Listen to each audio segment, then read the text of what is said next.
Je dirais que tu ne peux même pas entrer vraiment dans le vrai repos si tu ne sais pas t'occuper de toi. Si tu ne retournes pas à toi-même. Parce que c'est toi le temple, le corps là. Il faut que tu t'occupes. Parce que là, c'est un enfant. Généralement, nous sommes.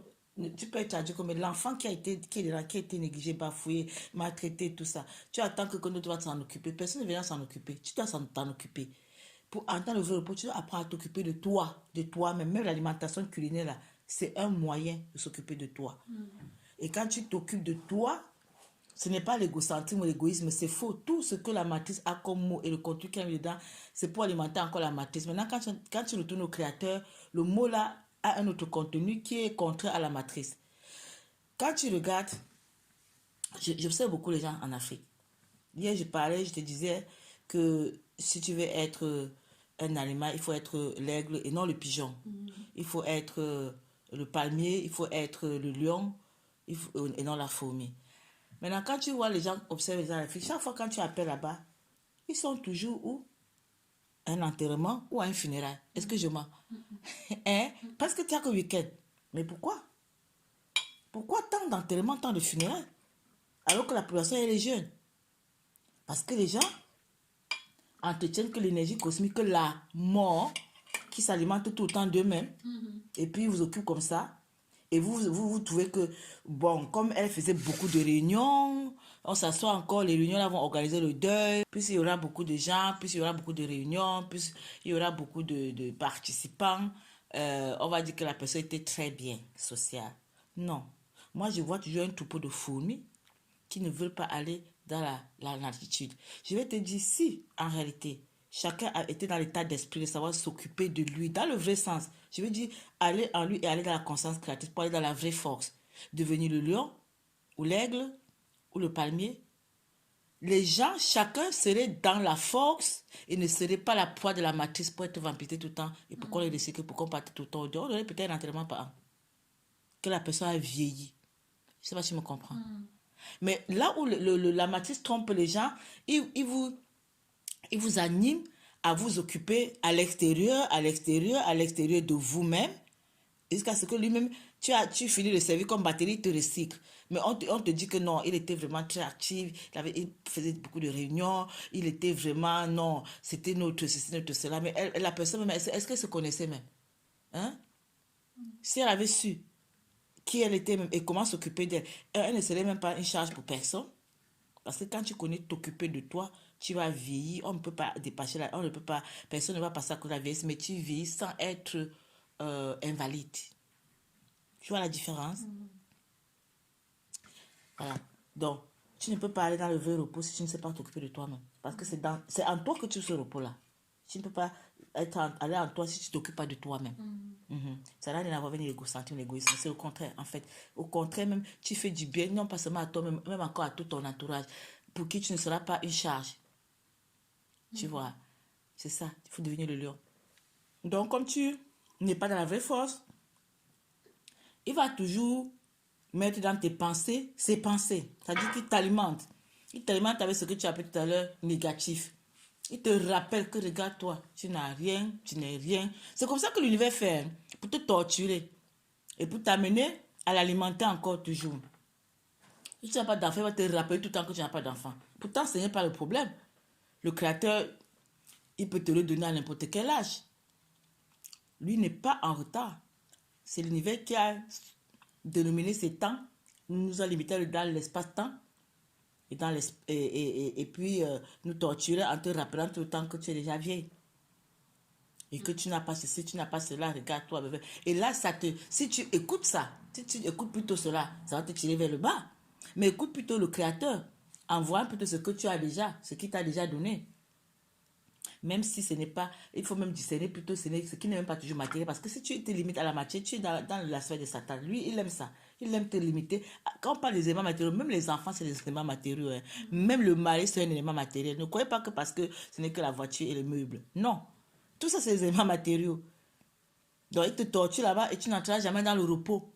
Parce que le vrai repos du père n'est même pas dépendant si le mari, l'enfant, quoi. Non, pas du tout.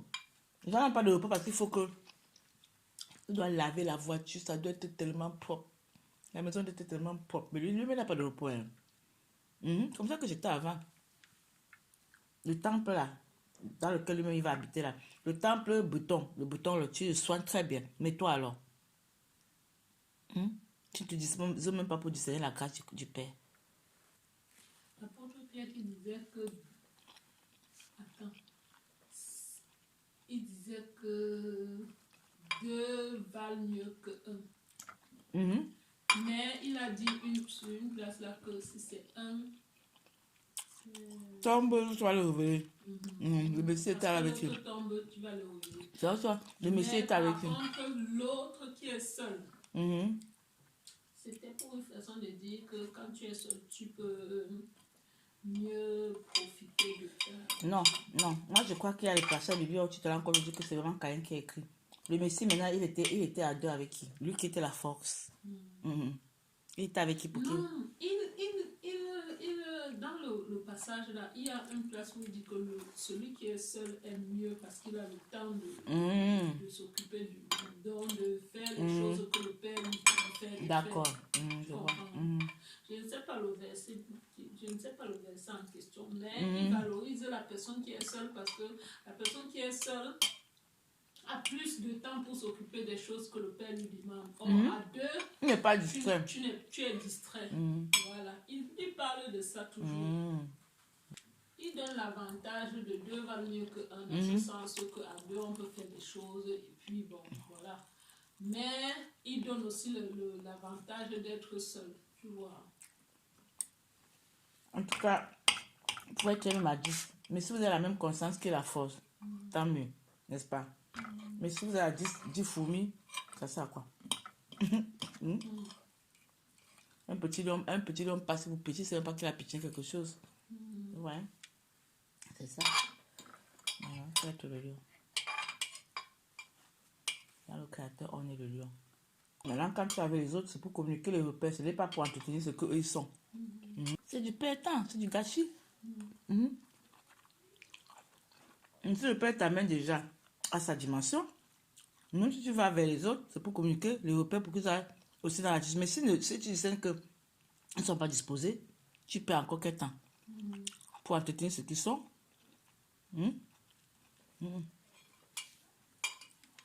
Pas la peine. Parole, je crois que c'est à Isaïe. C'est Isaïe ce qui disait que il court, mais il ne se fatigue pas. Je ne sais plus dans quel passage du biblique. Pourquoi? Lui, il n'est pas dans le travail, il est toujours dans le repos. Le repos, c'est un état d'esprit. L'état d'esprit avec lequel tu fonctionnes, tu vis, tu gères les événements, tu canalises les événements, tu travailles, tu te lèves. C'est cet état d'esprit-là qui doit être le repos. Et celui-là, il sait discerner ce qui le édifie, ce qui ne l'édifie pas. Il ne se fatigue pas, il ne se laisse pas aussi fatiguer par rien. Tu vois, il est le repos. C'est un état d'esprit, c'est une conscience. Comme tout, c'est toujours la conscience qui s'exprime. Tu vois, c'est ça. Donc, quand le Père se bâtit en toi, tu es le repos. Parfois, je travaille toute la journée comme tu vois, mais je ne suis pas fatiguée. Est-ce que tu m'as vu fatiguée ici? Et si tu voyais tout ce que je gagne dans la journée, parfois, même la stagiaire à la fin dit waouh. Mais je ne suis pas fatiguée. Voilà. Le repos, c'est un état d'esprit. Tu vois, il y en a qui, c'est-à-dire que leur état d'esprit, c'est déjà l'épuisement. Ils se lèvent épuisés, ils travaillent épuisés, ils rentrent épuisés, ils se couchent, ils dorment épuisés, ils se lèvent épuisés. C'est un état d'esprit. Il va même économiser son argent pour aller en Thaïlande parce qu'il veut se reposer. Même là-bas, il sera épuisé. Parfois, j'entends dire des gens qui disent que je suis partie en vacances pour me reposer, mais au contraire, on dirait que je suis plus fatiguée. Mais parce que c'est en lui-même, il n'y avait pas de repos. Et le repos, là, je pense que les gens espèrent que l'extérieur leur accorde le repos. Qu'une structure extérieure, un événement extérieur, un endroit géographique extérieur lui confère le repos. Maintenant, il est étonné qu'il a fait 4 semaines, mais il n'est pas reposé. Parce qu'il ne sait pas, il ne comprend pas que le repos, c'est un état d'esprit. Et donc, comme ça que j'avais interviewé quand je faisais encore beaucoup d'émissions à la télévision, puisqu'elle aussi était comme ça, elle voyageait dans tous les pays, elle partout, elle partait partout. Au moment là, elle était installée, c'est la Belgique. Je lui ai dit que, mais quand je t'écoute ta biographie là, ce n'est que l'instabilité, donc tu n'es vraiment nulle part, tu es toujours partout, tu cherches quoi? Elle dit le repos. Elle me dit, donc c'est comme si c'est un endroit, elle va trouver ce repos-là. Tu vois, et aujourd'hui, à l'époque, je n'avais pas encore l'état d'esprit que j'ai aujourd'hui. Aujourd'hui, je comprends que c'est une personne son état d'esprit, c'est un manque de repos total. Et elle croit que c'est l'extérieur qui va lui donner ça. Entre-temps, même elle a aussi quitté Berlin, je ne sais pas depuis qu'elle a quitté seulement Berlin, depuis, mais elle, ou je ne sais plus, mais seulement même là-bas, elle ne trouvera pas le repos, tant que ce n'est pas à l'intérieur d'elle. Tu vois. Donc, voyage comme tu veux, va dans tous les pays. Le repos là, si ce n'est pas à l'intérieur de toi, tu ne le trouveras vraiment nulle part. Nulle part. C'est le Père qui te confère son repos. Et son repos, c'est le vrai repos. Il n'est plus dépendant du tohu-bohu extérieur. Il n'est pas influençable par le tohu-bohu extérieur. Parce que toi, tu connais même protéger ce repos-là. C'est un dépôt. Tu ne vas pas aussi laisser que ce repos-là soit torturé. Parce que l'intelligence créatrice, dans un état d'esprit, discerne très bien ce qui protège le dépôt qu'il il représente. Même les grandes consciences de Caïn, ils protègent leur dépôt caïnique. Ils ne laissent pas ça torturer n'importe comment. Combien de fois la conscience créatrice maîtrise aussi son dépôt. Tu vois.